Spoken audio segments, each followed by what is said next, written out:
Salut les amis, j'espère que vous allez bien et bienvenue une fois de plus sur une nouvelle vidéo. Aujourd'hui, j'ai décidé de partager avec vous quelques conseils que je trouve vraiment importants. C'est quelque chose que j'aurais souhaité qu'on me dise lorsque j'ai débuté ma production musicale. Le premier conseil ici là que je peux vous donner, lorsque vous êtes sur un projet et que vous n'arrivez pas à terminer ce projet, vous avez déjà passé pratiquement une semaine, 2 semaines, le conseil que je peux vous donner, c'est d'abandonner ce projet, le placer de côté et de passer à autre chose. Parce que lorsque vous passez d'un projet à un projet B, vous allez oublier le précédent projet.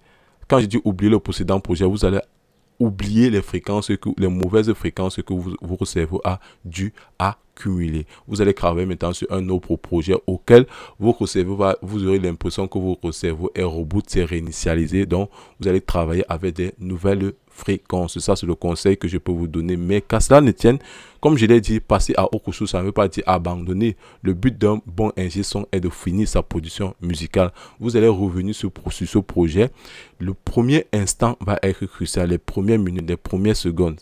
C'est cet instant-là que vous allez voir si vous pouvez terminer ce projet en moins d'une heure. Donc, soyez vraiment attentif lorsque vous allez recommencer à travailler sur ce projet. Le deuxième conseil, étant sur la même lancée, lorsque vous avez cette difficulté de terminer ce projet, je vous conseille peut-être une fois de plus de passer la balle à un ami pour qu'il puisse travailler sur ce projet, parce que lui, il va venir avec d'autres idées, il va venir avec une idée vraiment fraîche.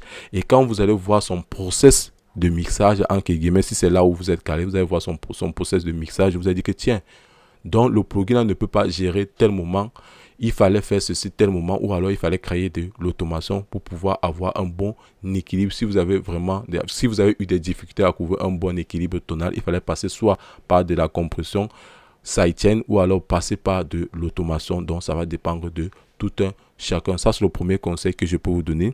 Le second conseil que je peux vous donner, là je vais ouvrir mon Pro Q3, je vais me mettre là à la graduation à 30. Lorsque beaucoup d'entre nous sont habitués à faire un coupe bas. Ce n'est que normal. Lorsque nous débutons, nous avons cette fameuse attitude de faire un coupe bas pour nettoyer un instrument. De nos jours, si je peux le dire ainsi, je vous conseille de rester avec cette forme d'EQ, cette forme d'égalisation en forme de chef. C'est l'un des conseils que je peux également vous dire ici. Et maintenant, le précédent, c'est de faire quoi? Nettoyer vos fréquences. Je me suis rendu compte que lorsque vous allez vraiment moins 6 dB sur un instrument, l'instrument perd complètement son corps, l'instrument perd complètement sa valeur, parce que moins 6 dB, lorsque vous le faites sur une réduction d'un instrument, c'est vraiment énorme. Vous allez voir ce qui se passe.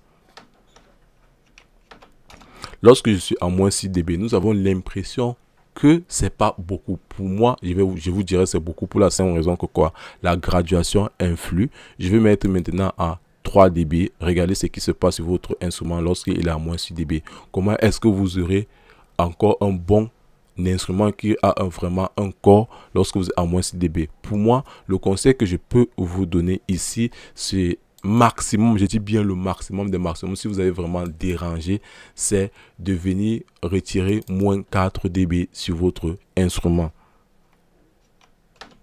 De venir nettoyer moins 4 dB. Et si vous vous rendez compte que jusqu'à moins 4 dB, jusqu'à là, ce n'est vraiment pas de qualité, je vous conseille de refaire la prise, je vous conseille de changer le style de micro que vous avez eu à faire sur ces instrument. Ça, c'est l'un des conseils que je peux vous donner. Maintenant, vous vous rendez compte souvent que vous avez déjà écouté beaucoup de vidéos sur YouTube auxquelles l'ingé son dit ceci: j'ai des effets limités. Quand il parle des effets limités ici, ça veut dire quoi? Il a des instruments à son actif, si je peux le dire ainsi, mais ces effets sont pour une particularité adaptée à tel projet ou tel autre projet. Les effets ne peuvent pas marcher à 100% sur tous les projets. Je dis vraiment, c'est impossible. Moi, j'ai déjà écouté des ingé son. S'il fait peut-être de la faux crap ou alors il fait de la trappe, le même instrument, les mêmes effets qu'il utilise pour faire le mastering ne va pas être le même effet qu'il fait pour le mastering du R&B ou bien de la grappe. Ces effets sont vraiment différents. Donc ça veut dire que quoi, vous devrez avoir des plugins vraiment limités et de très bonne qualité, raison pour laquelle je partage souvent ici dans cette chaîne YouTube des alternatives en ce qui concerne l'achat de vos plugins. Le but pour moi ici est de vous montrer des plugins vraiment de qualité et je ne fais vraiment pas la promotion de ces produits là. Maintenant, en ce qui concerne la chaîne de mixage, moi particulièrement, je vais pas vous mentir que ayez des chaînes de mixage différents.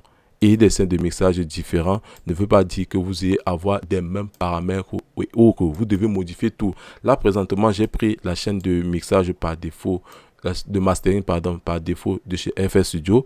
Moi, je peux décider de changer de la configuration. Je le mets par défaut. Je garde les mêmes effets en question, mais je change peut-être 2-3 paramètres ici. Je viens sur mon compresseur. Je vais le mettre par défaut. Ici, je viens maintenant, je balance à l'attaque ici, je le mets lente, je mets un release rapide. Ici, je mets une attaque vraiment rapide et ici, je mets l'attaque vraiment lente. Donc, ne vous focalisez pas trop sur les presets ou alors n'achetez pas trop les presets en vous disant ceci, que telle personne a dit que ça va, vous aurez un rendu comme ceci, un rendu comme ceci. Moi, particulièrement, j'appelle ça du n'importe quoi pour la simple raison que quoi, chaque artiste a son timbre vocal. C'est pour ça, c'est pour la raison pour laquelle lorsque vous entrez en studio, vous vous rendez compte que la voix de cet artiste peut marcher en faisant ceci, en faisant cela. C'est pas pour rien que Danzo a son timbre vocal, c'est pas pour rien que RK a son timbre vocal. Donc c'est à vous de nous fixer pas trop sur ces presets. Ça, c'est quelques conseils que je pouvais vous donner dans cette vidéo. Bref, si vous avez aimé ce genre de contenu, faites-moi part dans l'espace commentaire. Je vous invite à vous abonner, à partager, à commenter, à liker et surtout activer la cloche de notification pour ne rater aucune de nos prochaines vidéos. Je me suis rendu compte que beaucoup d'entre vous continuent de s'abonner, mais ils n'activent pas la cloche. La cloche là va vous permettre d'entrer en possession des nouvelles vidéos qui vont sortir dans les jours à venir. Sur cela, portez-vous bien. Ciao.